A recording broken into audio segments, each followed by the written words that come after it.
সরকারের কাজকর্মে কোনো ধারাবাহিকতা নেই। সারা বাংলাদেশে আইনশৃঙ্খলা যে অবনতি এবং একই সঙ্গে পাল্লা দিয়ে পুলিশের মধ্যে যে অস্থিরতা, সেই অস্থিরতার কারণে কি হচ্ছে, পুরো সরকারের যে পুরো কর্মকাণ্ড প্যারালাইজড হয়ে যাচ্ছে। একটা করে শুরু করি।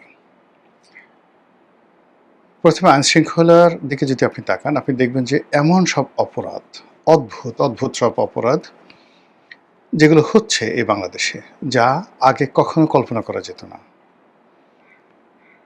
চাঁদাবাজি হোক কিংবা পাওনা টাকা আদায়ের জন্য হোক, বরিশালে যে ঘটনাটি ঘটেছে, একজন ভুক্তভোগী বয়স্ক মানুষ তার অন্ডকোষ চেপে ধরে তার সঙ্গে যে নির্মম এবং নিষ্ঠুর আচরণ করা হয়েছে, গালাগালি, মানে একটা অপ্রতিরোধ্য অবস্থা। মানে এরকম দুঃসাহস, উগ্রবাদী আচরণ, জঙ্গিবাদী আচরণ আমরা এই বাংলাতে কখনো দেখিনি। এরপরে ধরুন, এই যে কি একটা কমব্যাক্ট অপারেশন নামে কি একটা সংগঠন করেছে, যাত্রাবাড়িতে তারা কুম্ফু ক্যারাত শেখাচ্ছিল, এদেরকে পুলিশ ধরেছে।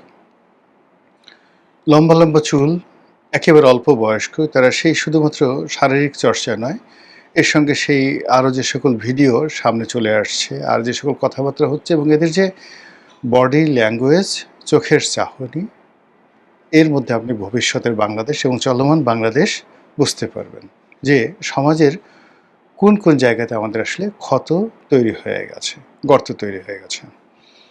এদের পক্ষে এক শ্রেণীর লোক কথা বলছে, আর এদের বিপক্ষে রাষ্ট্র, সরকার, বিএনপি অন্য কথা বলছে। আর দেশের বাইরে এই দৃশ্যগুলো নিয়ে যে চলচ্চিত্র তৈরি হচ্ছে, যা কিনা পুরো রাষ্ট্র ব্যবস্থা, রাষ্ট্রীয় কাঠামো, নতুন সরকারের যে স্থিতি অবস্থা, সব কিছু প্রশ্নের মুখে ফেলে দিয়েছে।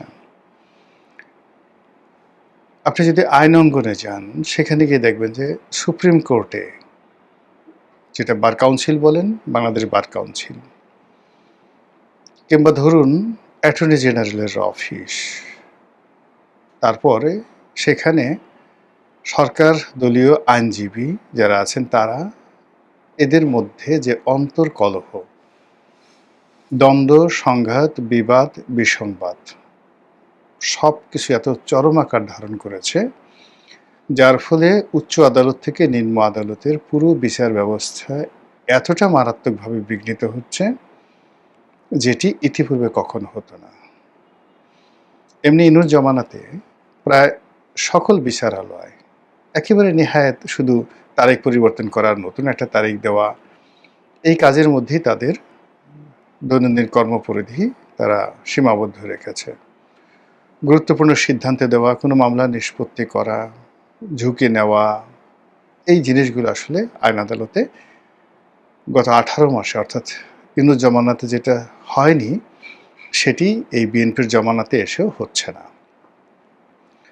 অধিকাংশ এখানে যে সকল দুর্নাম, বদনাম, ঘুষ, দুর্নীতি, অনিয়ম, মারামারি, কাটাকাটি, যা কিছু শোনা যাচ্ছে, যা কিনা আমাদের পুরো সিস্টেম, তার মধ্যে একটা কলঙ্ক তৈরি করে ফেলেছে।